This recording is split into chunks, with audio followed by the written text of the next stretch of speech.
संजय राऊत यांनी एक असं वक्तव्य केलेलं आहे की यांचे जे आदेश आहेत त्यांचे जी काही भूमिका अजित पवार गटाची असते ती भूमिका दिल्लीतनं ठरते, कारण त्यांचे मालक जे आहेत ते अमित शहा आहेत. असं आहे की भांडूपचा भोंगा नेहमीच्या सवयीप्रमाणे सकाळी काहीतरी बरळला. महाराष्ट्र राज्याच्या मंत्रिमंडळामध्ये कोणी असावं हा सर्वस्वी निर्णय मुख्यमंत्री माननीय देवेंद्रजी फडणवीस साहेबांचा असतो आणि राष्ट्रवादी काँग्रेस पक्षातला कुठला आमदार त्या मंत्रिमंडळामध्ये असला पाहिजे हा सर्वस्वी निर्णय राष्ट्रवादी काँग्रेस पक्षाचे राष्ट्रीय अध्यक्ष उपमुख्यमंत्री माननीय अजितदादा पवारसाहेब घेत असतात. त्याचप्रमाणे प्रांताध्यक्ष खासदार सुनीलजी तटकरे साहेब असतील, राष्ट्रीय कार्याध्यक्ष खासदार प्रफुल्लभाई पटेल असतील, हे सर्व मिळून राष्ट्रवादी काँग्रेस पक्षातनं कोणी त्या मंत्रिमंडळामध्ये जावं या निर्णय घेत असतात. आपला पक्ष ज्यांनी काँग्रेसच्या चरणी गहाण ठेवला आहे यांनी राष्ट्रवादी काँग्रेस पक्षाला शिकवायची गरज नाही. दिल्लीला ज्यावेळेला इंडिया आघाडीच्या बैठकीला आपण जाता त्यावेळेला शिवसेना पक्षप्रमुख उद्धवजी ठाकरेंना कुठे बसवलं गेलं हे संपूर्ण महाराष्ट्राने बघितलेलं आहे आणि त्यामुळे राष्ट्रवादीचे निर्णय हे सर्वस्वी अजितदादा पवारसाहेबच घेत असतात. मात्र त्यांचं म्हणणं आहे की संजय राऊतांचं की अमित शहा यांनी मंत्रिपदावरून धनंजय मुंडे यांना दूर केलं, त्यामध्ये अजित पवारची भूमिका असेल असं मला वाटत नाही. मात्र पक्षाचे प्रमुख अमित शहा हेच आहेत, ते सर्व निर्णय ठरवतात. शिवसेना उभाटाचे पक्षप्रमुख माननीय उद्धवसाहेब ठाकरे राहिलेत का मल्लिकार्जुन खरगे आणि राहुल गांधी झालेत हा प्रश्न देखील महाराष्ट्राच्या जनतेसमोर आहे. राऊत साहेबांनी दसरा मेळावा कसा होईल, गर्दी जमवण्यासाठी किती वेळा आता शिवतीर्थावर जावं लागतं आहे. ज्या मनसे पक्षप्रमुख राजसाहेब ठाकरेंना बडव्यांनी वंदनीय शिवसेना प्रमुखांना घेरलं आहे म्हणून शिवसेना सोडावी लागली, त्यांच्याकडे तुम्हाला आता पक्ष उभारी आणण्यासाठी जावं लागतं आहे. याचं आत्मचिंतन मनन राऊत साहेबांनी केलं तर अधिक चांगलं राहील. कुठेतरी महायुतीमध्ये धुसफूस सुरू आहे काय पाहायला गेलं तर कुठेतरी अजितदादा असतील, त्या स्वतः उपमुख्यमंत्री एकनाथ शिंदे असतील यांच्यावरती टार्गेट केलं जाते काही दिवसापासून. अजिबात नाही. उत्तम प्रकारचा संवाद आणि समन्वय मुख्यमंत्री माननीय देवेंद्रजी फडणवीस साहेब असतील, उपमुख्यमंत्री माननीय अजितदादा पवार साहेब असतील, उपमुख्यमंत्री माननीय एकनाथरावजी शिंदे साहेब असतील, या तिन्ही नेत्यांमध्ये उत्तम संवाद आणि समन्वय आहे. कोणालाही त्याबाबतची काळजी करायची गरज नाही. सर, करुणा मुंडे आणि धनंजय मुंडे यांचा वाद पुन्हा समोर आलेला आहे. जी मुंबईतील घरं आहेत धनंजय मुंडे यांची ती दावा केल्या मुंडेंनी, मात्र करुणा मुंडे यांचा देखील आरोप आहे. त्या कौटुंबिक वादावर राष्ट्रवादी काँग्रेस पक्ष कुठल्याही प्रकारची प्रतिक्रिया देऊ इच्छित नाही. सर, मराठवाड्यामध्ये त्रास पडला सर, मात्र त्या ठिकाणी पालकमंत्र्यांची हजेरी नाहीत. पालकमंत्री हे एकनाथ शिंदे आणि मुख्यमंत्र्यांची उजरी करत लागले त्याला पण फिरतात असा आरोप होतोय.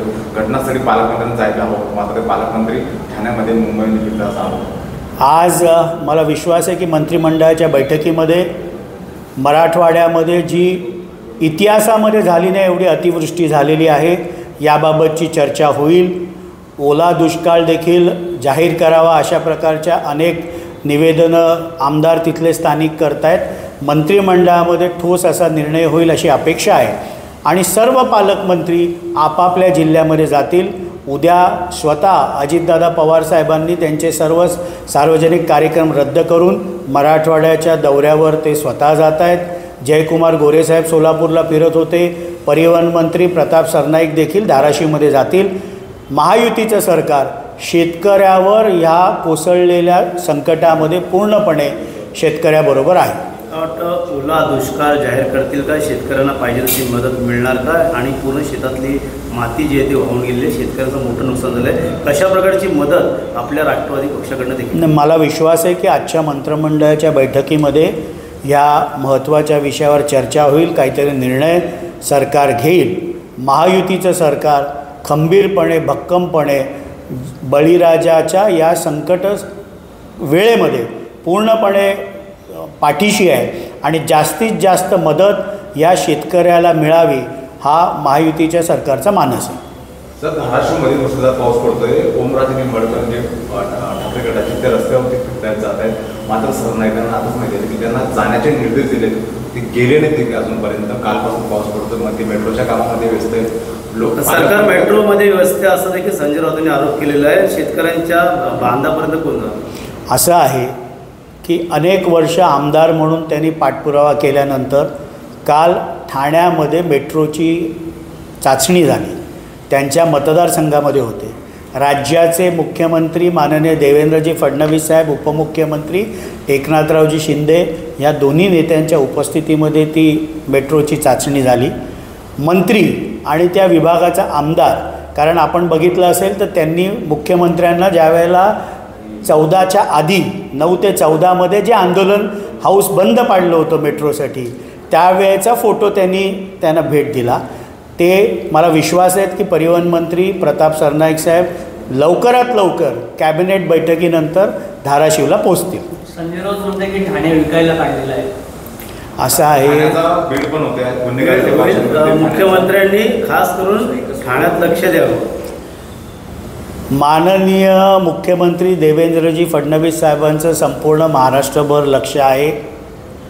राज्याचे उपमुख्यमंत्री व ठाणे जिल्ह्याचे पालकमंत्री माननीय एकनाथरावजी शिंदेसाहेब हे संपूर्ण ठाणे जिल्ह्यामध्ये कायम जनतेमध्ये फिरणारा नेता म्हणून त्यांची प्रतिमा आहे.